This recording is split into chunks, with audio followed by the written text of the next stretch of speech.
स्नेनिल art of teaching या चॅनलवरती आपल्या सर्वांचं स्वागत आहे. विद्यार्थी मित्रांनो, बीएडचा जो सीईटीचा रिझल्ट लागलेला आहे आणि यानंतर मी व्हिडिओ बनवला.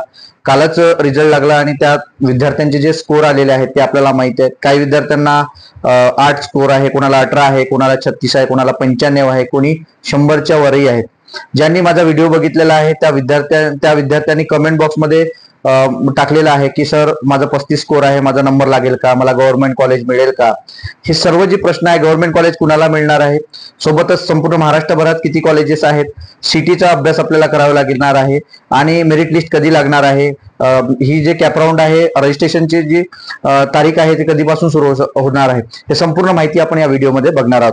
आणि कायमस्वरूपी आपण हे अपडेट जे आहे बीएडच्या स्वरूपातलं हे संपूर्ण अपडेट जे तुमच्या प्रवेशापर्यंत तुम्हाला राहण्याची व्यवस्था, वसतिगृह मिळण्यापर्यंत आपण हे करणार आहोत. तत्पूर्वी माझ्या चॅनलला आपण पहिल्यांदा आले असाल तर माझ्या चॅनलला सबस्क्राईब करा, जेणेकरून येणारे जे अपडेट आहे ते अपडेट आपल्या या चॅनलवरती मिळत राहील. आपल्याला माहिती आहे विद्यार्थी मित्रांनो की जो रिझल्ट लागलेला आहे, हा रिझल्ट वरती काही विद्यार्थ्यांचे स्कोर चांगले आहेत, कोणाला कमी मार्क्स आहेत. मग यात काही विद्यार्थ्यांना माहिती नाही, ते विद्यार्थी विचारतात की सर आम्ही पास झालो का. विद्यार्थ्यांना ही माहित नसते की यात पास असते की या स्कोर मध्ये पास नापास असते की नाही असं. ह्या सर्व ज्या बाबी आहेत ह्या महत्वाच्या आहेत. विद्यार्थी मित्रांनो, यामध्ये पासिंग स्कोर असं काही नसते. ज्या विद्यार्थ्यांना स्कोर भेटलेला आहे, मग तो 0 असेल, मायनस मध्ये असेल, तरी त्या विद्यार्थ्यांना ऍडमिशन मिळतंय. पण त्या याच्यावरती डिपेंड आहे की किती कॉलेजेस आहेत आणि विद्यार्थी परीक्षा देणारे किती आहेत, हे लक्षात घ्यायचं आहे आपल्याला. जसं उदाहरणार्थ तुम्हाला सांगतोय की एमबीए मध्ये 2 न 3 मार्क्स असेल तरी विद्यार्थ्यांना त्या ठिकाणी ऍडमिशन मिळत असतं. तसंच हे बीएडचं आहे. लक्षात घ्यायचं आहे विद्यार्थी मित्रांनो की यासाठी जर तुमचा सेफ स्कोर कोणता आहे असे विचारतात. लक्षात घ्यायचं आहे की 30 जरी स्कोर भेटला असेल तरी त्या विद्यार्थ्यांना ऍडमिशन मिळू शकते. म्हणजे 30 जरी स्कोर असेल तरी त्या विद्यार्थ्यांना ऍडमिशन मिळू शकते. आणि चांगला स्कोर जर गव्हर्नमेंट कॉलेज मिळवायचं असेल किंवा एडेड कॉलेज असेल किंवा प्रायव्हेट कॉलेज असेल ते आपण पाहणार आहोत समोर. लक्षात घ्यायचं की संपूर्ण महाराष्ट्रामध्ये जर कॉलेजचा विचार करतो म्हटलं तर आपल्याला लक्षात घ्यायचं आहे पुन्हा की जी संपूर्ण महाराष्ट्रात म्हणजे बीएडची परीक्षा देणारे विद्यार्थी, सोबतच संपूर्ण महाराष्ट्रात किती जागा आहेत त्यावरती तुमचा कट ऑफ डिपेंड करेल.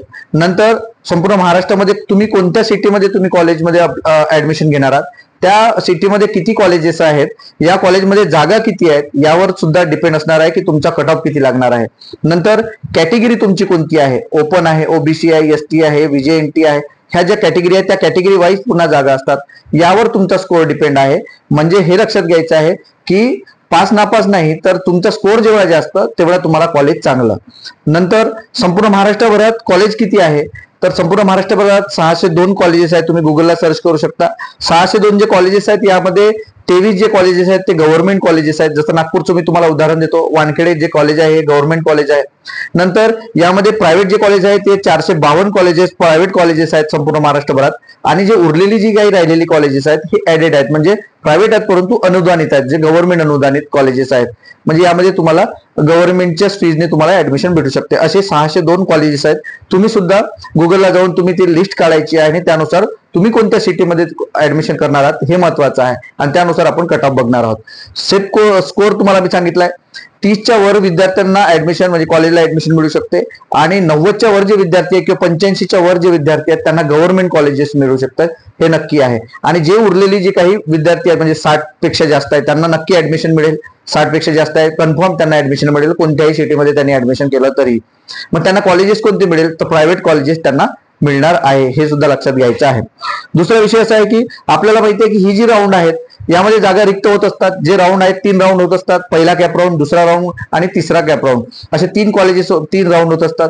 मग त्यात काही विद्यार्थ्यांचं जी काही ऍडमिशन आहे ती रद्द होत असते. कशामुळे, तर कोणाकडे डॉक्युमेंट नसते, कोणाकडे व्हॅलिडिटी नसते, काही विद्यार्थ्यांना त्या कॉलेजमध्ये करायचं नसते, कुणी पुण्याला टाकतं. ह्या सर्व ज्या बाबी आहेत ह्या बाबीला पकडून आपल्याला त्या ठिकाणी ऍडमिशन मिळत असते. त्या जागा रिक्त होत जातात. पहिल्या राऊंड मधल्या रिक्त झाल्या की दुसऱ्या राऊंड मधल्या विद्यार्थ्यांना मिळत असते, दुसऱ्या राऊंड मध्ये रिक्त झाल्या की तिसऱ्या राऊंड मध्ये, असे ज्या विद्यार्थ्यांना या ठिकाणी ऍडमिशन त्यामध्ये मिळत असते. विद्यार्थी मित्रांनो, यात 3 वेळा आपल्याला चान्स मिळत आहे, पहिल्यांदा, दुसऱ्यांदा आणि तिसऱ्यांदा. जर पहिल्यांदा तुम्हाला जर कॉलेज अलाउट होत असेल तर दुसऱ्यांदा तुम्हाला घेता येत नाही, कारण त्याच कॉलेजमध्ये तुम्हाला ऍडमिशन करावं लागते. हे मी मागल्याच व्हिडिओमध्ये सांगितलेलं आहे. ही प्रोसिजर महत्वाची आहे. ही कट ऑफची प्रोसिजर आहे. किती स्कोर आल्यानंतर आपल्याला प्रवेश मिळेल या संदर्भात आपण या ठिकाणी माहिती घेतलेली आहे. नंतर गव्हर्नमेंट कॉलेज किती पर्सेंटेज असणाऱ्या विद्यार्थ्यांना मिळेल, नंतर यामध्ये जे किती स्कोर सेफ स्कोर आहे 30 पेक्षाही जास्त असेल तरी विद्यार्थ्यांना ऍडमिशन मिळणार आहे. फक्त त्या सिटी मधल्या कॉलेजेसचा आपण अनुभव घेणं महत्वाचं आहे, कट ऑफ काढणं महत्वाचं आहे, त्याची लिस्ट काढणं महत्वाचं आहे, तर तुम्हाला त्या ठिकाणी ऍडमिशन मिळणार आहे. हेच या व्हिडिओमध्ये होतं. आणि दुसरा जो व्हिडिओ असणार आहे त्या डिस्क्रिप्शन बॉक्समध्ये लिंक टाकलेली आहे की राहण्याची व्यवस्था आणि खाण्याची व्यवस्था ही जर तुम्हाला पाहायची असेल तर खाली डिस्क्रिप्शन बॉक्समध्ये एक व्हिडिओची लिंक टाकलेली आहे जी वसतिगृहाच्या संदर्भात आहे.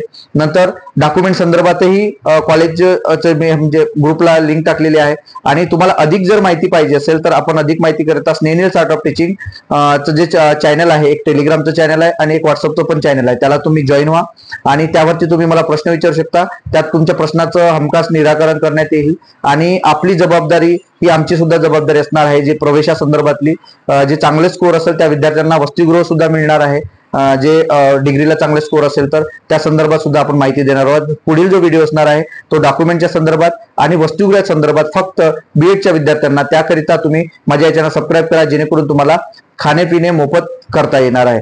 ही माहिती आपल्याला कशी वाटली हे नक्की कमेंट बॉक्समध्ये कळवा आणि अशाच अपडेट करता माझ्या चॅनलला सबस्क्राईब करा. धन्यवाद.